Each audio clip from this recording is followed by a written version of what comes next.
Sim, vamos falar sobre antidepressivos. Começamos a semana com essa pauta importantíssima, porque esses remédios geram muitas dúvidas. Eles são eficazes, são seguros? E os efeitos colaterais? Quem vai nos responder é o doutor Leandro Teles, que é médico neurologista. Tudo bem, doutor? Tudo bom, Regina? E há muito preconceito. Muito preconceito. Não Nesse é? ramo tem preconceito. Teve que entrar no depressivo. É. E tem muita desinformação. Então o preconceito ele começa já no diagnóstico de depressão, ansiedade, transtorno mental. E aí entra na medicação, a gente tem uma certa psicofobia.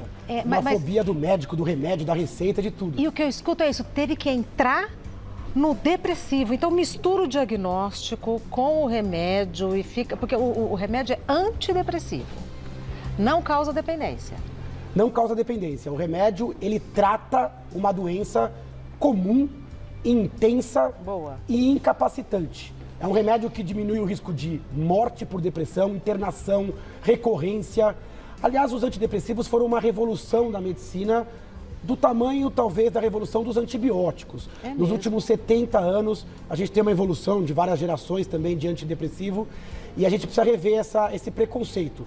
Entrar no antidepressivo ao lado de um bom diagnóstico, de um bom médico, é um caminho como entrar em qualquer outro tratamento crônico. E os remédios de hoje são muito diferentes dos de, por exemplo, 30 anos atrás? São diferentes. Hoje a gente tem uma quantidade de opções, menos efeito colateral. E uma coisa importante que você falou, antidepressivo não gera dependência.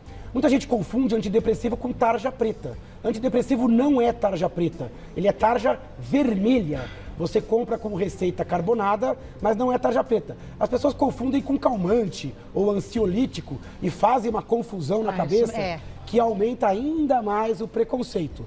Então, depressão existe, depressão tem muita coisa de orgânica e o tratamento faz parte do enfrentamento. Vamos aos mitos e verdades? Bora. Doutor Leandro Teles, é mito ou verdade que antidepressivos são usados apenas para combater a depressão? Isso é mito. Olha que curioso, antidepressivo, então é para depressão, antidepressão.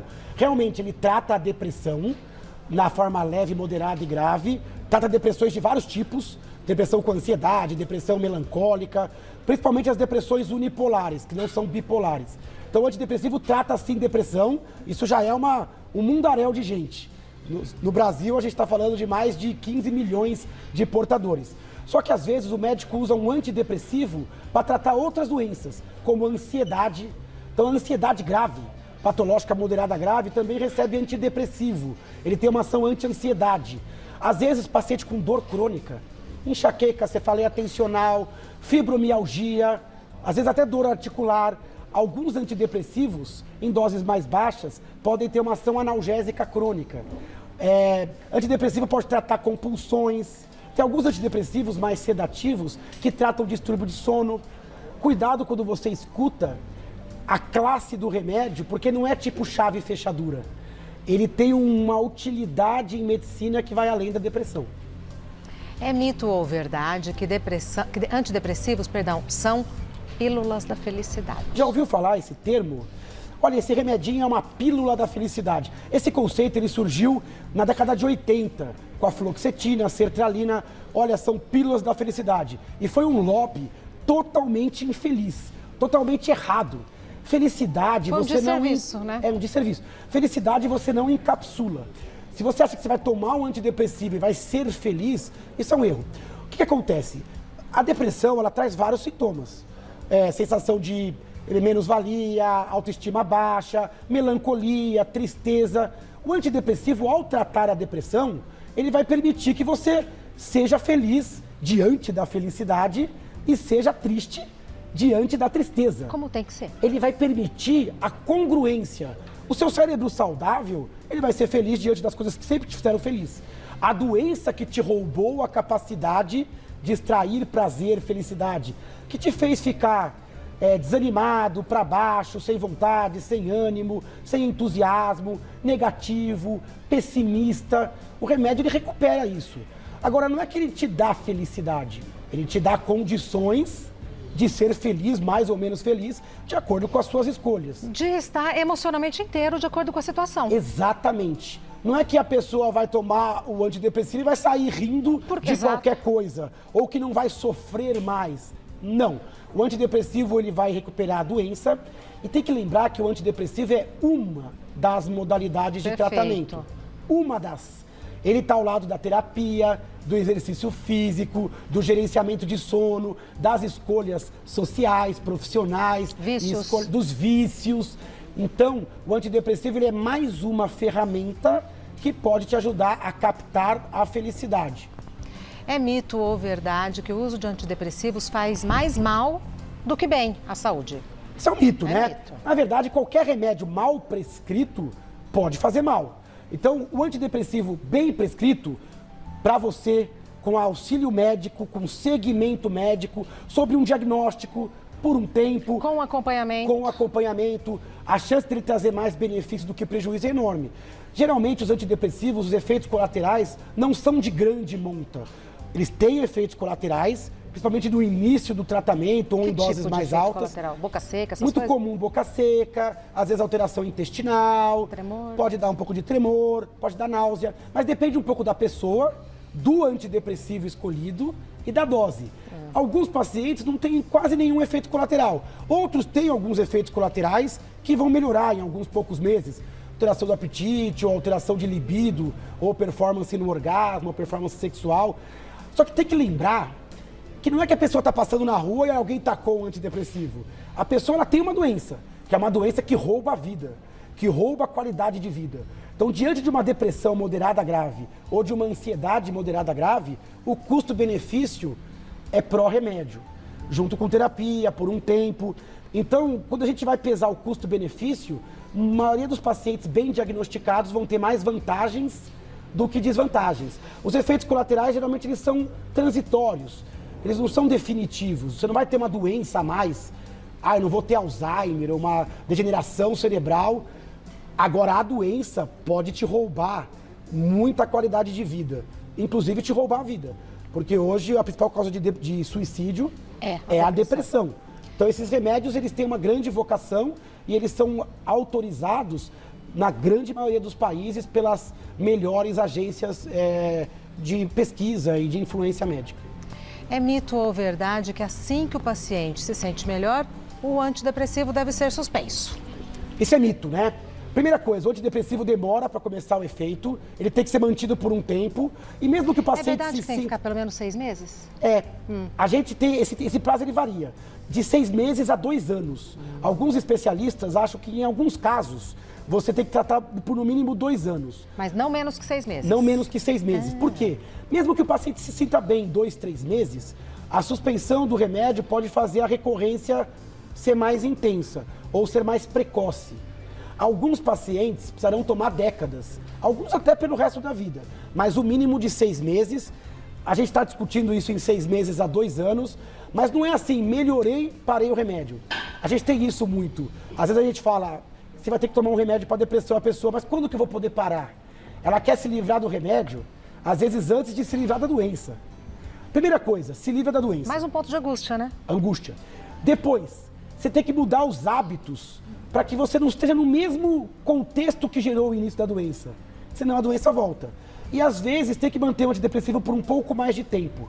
Uma coisa que a gente sempre fala aqui, o ato de dar um remédio é tão médico quanto o ato de tirar um remédio. Então, ao lado do seu médico, você vai escolher a melhor hora e o melhor jeito de tirar o antidepressivo. Não queira fugir do antidepressivo, vou usar entre aspas, como o diabo da cruz, né? A gente primeiro tem que tratar a doença. Em algumas formas de tratamento crônico, não há problema. Como a gente trata hipertensão cronicamente, hipotireoidismo, diabetes, enxaqueca, alguns pacientes vão ter mais fatores biológicos do que contextuais e podem demandar mais tempo o remédio. Tá. Podemos ir na sequência com as perguntas? São Vamos. perguntas em vídeo, excelente. que a gente gosta. O que traz mais resultados na depressão? Medicamento ou psicoterapia? Valquíria, essa moça. Pergunta excelente, né? Na verdade, eu não gosto de colocar um versus o outro, porque não é versus, é junto. O doutor sempre fala, né? Isso eu acho muito interessante. A depressão, ela tem um mosaico de causas. Ela tem causas genéticas, então, quanto mais fatores familiares, maior o seu risco. Tem questões que são hormonais, individuais, tem histórico de vida e tem estilo de vida. Nesse mosaico, perceba que o remédio ele age no componente biológico, bioquímico, serotonina, noradrenalina, dopamina, essas inas que fazem a conversa dos neurônios. A psicoterapia vai ajudar a revisitar memórias, novas formas de refletir, pensar, ressignificar a vida. Então, nas depressões moderadas a graves, é muito importante psicoterapia e medicamento. Para alguns pacientes, a psicoterapia vai ter um peso maior, se no mosaico de causas essa peça for maior. Para outros, o remédio vai ser mais importante. Mas a terapia ajuda o médico a não usar muito remédio e o remédio ajuda a terapia a poder também melhorar o paciente. Nas formas muito levinhas de depressão ou de ansiedade, às vezes só a terapia já é suficiente. Então, em formas bem leves, talvez a terapia seja um começo. Se o paciente evoluir refratário um pouco mais de intensidade, o remédio já começa a ficar interessante ao lado. E aí eu colocaria a terceira perna do processo, que é a mudança do estilo de vida. Porque daí não é nem a terapia, nem o remédio. É mudança de uma série, doença nenhuma só tira. A doença é um recado e uma oportunidade para você sair melhor que entrou nela, com mais saúde. O preconceito eu acho que é igual com antidepressivo e com terapia. Muita gente fala terapia, mas é um bate-papo, é uma conversa. Eu vou pagar para isso? Olha, não é um bate-papo, é uma conversa. É um ouvido treinado, preparado, graduado. Então existe uma série de É para você se ouvir, não é para o médico. É. E essa melhora não vem de fora para dentro, ela vem de dentro para dentro. Por isso que tem que ser profissional, né? E a terapia tem que ter paciência. Às vezes são meses. Você tem que ter uma boa interação, tem que aplicar o que a terapia fala e prepara no seu dia a dia, mas todo o trabalho bem feito científico mostra que o rendimento da psicoterapia é muito importante em todas as formas de depressão, até na prevenção da depressão. Isso é muito interessante. Alguém que está entre dois episódios ou que tem uma história familiar, mas não tem depressão ainda, a terapia pode ser importante. Então, existem várias é modalidades. Adolescentes, maravilhoso. Porque já é uma fase de muita demanda emocional. Isso entra como prevenção. Que tal já começar a desenvolver a ferramenta antes da guerra, né? Mas durante a guerra, sem dúvida, a psicoterapia é uma das trincheiras de enfrentamento. Mais uma pergunta, acho que também é por vídeo, doutor. Doutor, eu tenho uma dúvida sobre crianças, né? A partir de qual idade que elas podem começar a tomar antidepressivos, né? Elas podem usar? Luana. Parece até que ela discutou, que você falou de criança agora. Primeira coisa, criança tem depressão ou não? Ou é corpo mole, ou é um ajuste ambiental? Tem depressão. Claro. Criança pode ter depressão até em tenra idade, 4, 5 anos de idade. E não é tão raro. O risco maior é na pré-adolescência e na adolescência. Adolescer é um processo de vulnerabilidade à depressão, à ansiedade. Então, o adolescente, o adulto jovem, tem um risco alto de depressão. Quão alto? Pode chegar a 8% em algumas populações. Mulheres têm duas vezes maior risco do que homens. Por quê? Na depressão geral. Tem a ver com hormônio? Papel social, hormônio, múltiplas tarefas e demandas. Então é um conjunto, mas tem a ver muito com o hormônio. A mulher na menacme, né, entre a primeira e a última menstruação. Também a mulher tem estados alternativos, como gravidez, puerpério, menopausa, que também leva a um risco aumentado. Então a mulher tem um risco maior. Quando a criança tem depressão, a primeira medida sempre é fazer um bom diagnóstico, terapia, é excelente em criança, mudança do estilo de vida. A gente dá uma seguradinha no medicamento, mas em alguns casos o medicamento tem que entrar. E pode entrar. Existem antidepressivos seguros na infância, utilizados por psiquiatras infantis. Então você pode fazer isso em qualquer idade que demandar. E tem eficácia e tem substrato. Aí não é qualquer remédio, não é com qualquer médico, mas pode ser usado. Sempre na criança, com todas as outras missões cumpridas. Com as crianças também, a tendência das mulheres terem mais depressão é maior do que nos homens? Na criança, nos meninos e nas meninas? A diferença entre menino e menina é menor. Então, como não tem ainda o fator hormonal na infância... Nem o peso social. Nem tanto o peso social. Tem um pouco, mas não é tanto. Começa já com 10, 11 anos, sabe?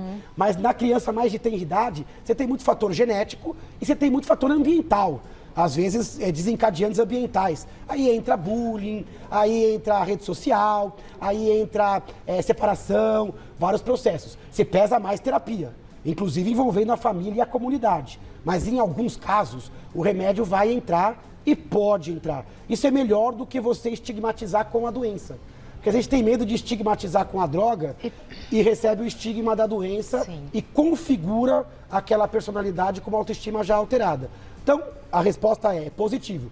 Pode usar na criança com cuidado. Qual é a menor idade? Olha, não tem um corte. Talvez acima dos 5, 6 anos e para casos mais severos. Muito critério, né? Muito critério. Para não supertratar. Exato. Né? Mais uma pergunta. Doutor, o remédio pode funcionar diferente de uma pessoa para outra? E tem algum tipo de exame que eu consigo fazer para saber qual é o melhor medicamento para eu tomar? A Daniela. 2 perguntas em uma. Importante. A gente tem hoje vários antidepressivos, mais de 10 bons antidepressivos no Brasil, e a gente tem várias famílias. Acessíveis? São acessíveis. São alguns tem na rede pública, a gente tem pelo menos aí 3, 4 boas opções. Acessíveis hoje em dia com política de genéricos, com similares, a gente tem uma concorrência razoável. Alguns ainda mais modernos ainda fogem um pouquinho da parte financeira, e o Brasil é um país que... Mas observando o mundo, o Brasil até é um razoavelmente bom distribuidor de medicamentos e tem uma boa política com algumas quebras de patente, com possibilidade de genérico. O Brasil não é o mundo ideal, mas comparado com outras políticas de saúde, está relativamente bem. Falta no Brasil segmento de especialista, falta no Brasil psicoterapia de qualidade no SUS que possa chegar. A gente tem ilhas de excelência, e às vezes nos rincões, nos interiores, em alguns estados, uma certa assimetria no acompanhamento. Então a gente tem que muito melhorar. E tem que fazer prevenção em saúde mental. E aí é esporte, é cultura, é outra questão. A pergunta que ela fez, um remédio pode funcionar diferente para mim e para você? Pode. Antidepressivo, a pessoa toma, vai para o estômago, vai para o sangue, passa pelo fígado, aí vai proteína plasmática, entra no cérebro e age. É um caminho muito longo. E nesse caminho, às vezes, funciona bem para mim um remédio e outro para você. Alguém fala assim para mim, Leandro, me dá o melhor antidepressivo. A medicina seria fácil se fosse assim. É só jogar os ruins fora e só deixar o melhor. Não. Às vezes o antidepressivo que é ruim para você pode ser bom para mim. E às vezes o médico, ele começa um antidepressivo, o paciente não vai bem, por efeitos colaterais ou porque não respondeu bem. Tem que trocar. E o médico vai trocar, vai ajustar. É um conhecimento que o médico vai tateando de acordo com o conhecimento da doença e do perfil do paciente. Então, essa relação aqui, médico-paciente, é fundamental. O médico vai escolher o antidepressivo de acordo com o peso, o sexo, a idade, o tipo de depressão, sintoma mais importante. Os efeitos colaterais, efeitos colaterais, custo, facilidade posológica. O médico, dentre essas várias opções, vai escolher a partir daí. A última pergunta é se tem algum exame para eu saber qual remédio é melhor para mim ou para você. Olha, tem exame, mas não é usado em todos os casos. Tem um exame que é caro, que não é coberto pelo plano de saúde. A gente usa para casos complexos, a gente chama de farmacogenético, onde você avalia algumas coisas do metabolismo, do fígado, do cérebro, para saber qual o remédio que aquela pessoa tem uma tendência maior a responder bem ou a responder mais. Mas nada substitui a expertise do médico. Não substitui a expertise, pode não ajudar o médico. Exato. Então a gente só usa em quais casos? Naquele caso onde o paciente já tentou alguns remédios ou associações e não foi bem. O médico vai ter que rever diagnóstico, vai ter que pensar em outras saídas, e aí ele pode pedir esse exame, que não é uma solução, não é assim dizer qual o remédio certo, mas é uma ferramenta que pode ajudar nessa escolha, se for uma escolha complicada. Dependendo do paciente, até para tranquilidade do paciente, né? Às vezes para tranquilizar. Nossa, eu tomo vários antidepressivos, todos me fazem mal. O médico pode lançar mão disso. Exato. Olha, eu já usei 8 antidepressivos, não foi bem com nenhum. Além de rever o diagnóstico, pode usar o exame. Mas não é a salvação da lavoura como parece para o leigo. Quando você simplesmente apresenta o remédio, o exame. Mais uma. Só mulher até agora, outra moça. Doutor, medicamentos antidepressivos podem ser usados por grávidas ou mulheres que estão amamentando? Mais uma pergunta excelente. A gente falou que o risco da mulher é maior e a mulher, nesses estados dito alternativos, na menopausa, perimenopausa, tem um risco um pouco maior. Na amamentação, a mulher que amamenta, ela está no pós-parto. E o pós-parto é um risco para depressão. Por alterações hormonais, por alterações de papéis sociais. Amamentando pode tomar?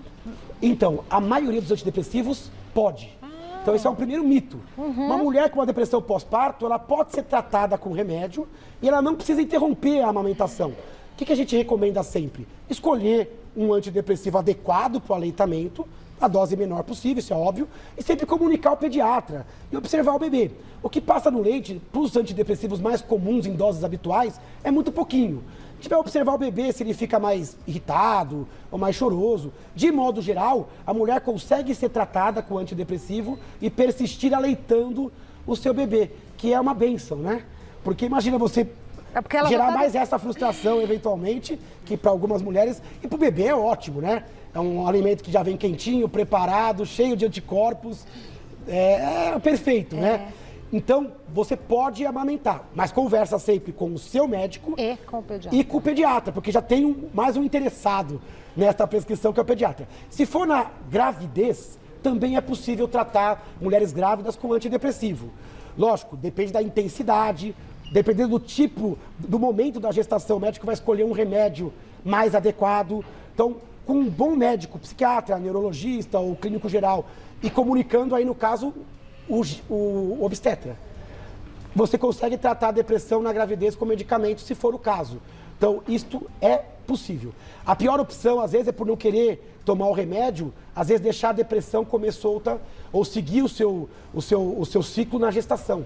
Isso piora o resultado da gestação. Uma gestação com muita ansiedade ou com muita depressão... Não é bom para ninguém. Pode ser muito pior do que o medicamento. E compromete o relacionamento. Nossa. Pode dar risco de trabalho de parto prematuro. Exato. Pode aumentar o risco de depressão pós-parto. Então, é possível esse cenário também ser tratado. Muito bom ouvir isso.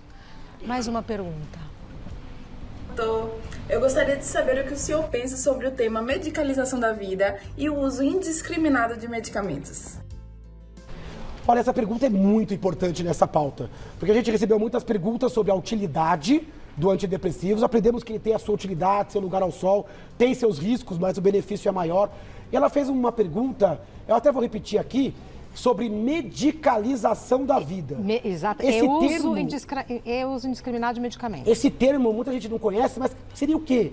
Você tratar como doença uma coisa normal da vida. Remédio para dormir, remédio para acordar, remédio para sorrir, remédio para chorar. E a gente tem esse risco com o antidepressivo. Se a gente achar que é uma droga da felicidade, para ficar alegrinho, não. O antidepressivo tem seus riscos, ele tem o seu custo em saúde, ele é para tratar depressão doença, onde você tem um conjunto de sintomas que persiste por uma quantidade de tempo, que é investigado pelo médico, casos selecionados. O antidepressivo não se presta a tratar sofrimento pontual, cansaço, frustrações, lutos não sintomáticos, não graves. Então, cuidado. A vida, ela causa tristeza. O antidepressivo não trata tristeza. O antidepressivo trata depressão, que tem entre os seus sintomas uma tristeza persistente, atroz, intensa, junto com outras várias coisas. Distúrbio de sono, distúrbio de sexo, distúrbio de dor, distúrbio de autoestima. Alimentar. Então, nada de medicalizar a vida. Dores normais. Não tem como fugir. Não tem como fugir. E é importante sofrer, chorar. É importante você... É só pela dor que você enterra seus mortos, que você progride, que você aprende, que você ressignifica. Então é importante. A tristeza, ela é tão importante como a alegria e a felicidade. Para o neurologista, o que a gente quer é um cérebro congruente. Capaz de ver tristeza onde há tristeza e felicidade onde há felicidade. Então o antidepressivo não trata a vida, ele trata a doença pelo tempo necessário e em casos necessários. E não substitui em nenhum momento outros tratamentos que possam ser mais sustentáveis, mais naturais e mais adequados. Tá. Próxima pergunta. Maria Célia, recentemente, a atriz Giovanna Eubank relatou que o seu filho tem transtorno sensorial. Isso se trata com antidepressivo? Acho que meu neto também pode ter. O que é transtorno sensorial, doutor? Transtorno sensorial, que foi conversado nessa matéria, não é bem um diagnóstico fechado médico, mas é um conjunto de sintomas que pode acontecer em qualquer idade, mas é mais característico na infância. Então, algumas crianças, elas têm uma dificuldade de integrar estímulos sensoriais de fora. Então, elas podem sofrer com iluminação excessiva, lugares muito barulhentos, até toque. Às vezes toque da roupa pode gerar um desconforto. É sensorial mesmo. É sensorial de sensor. Quais são os nossos sentidos? Visão, paladar, cheiro, audição. Olfato. Todo mundo percebe o sensor, integra e reage.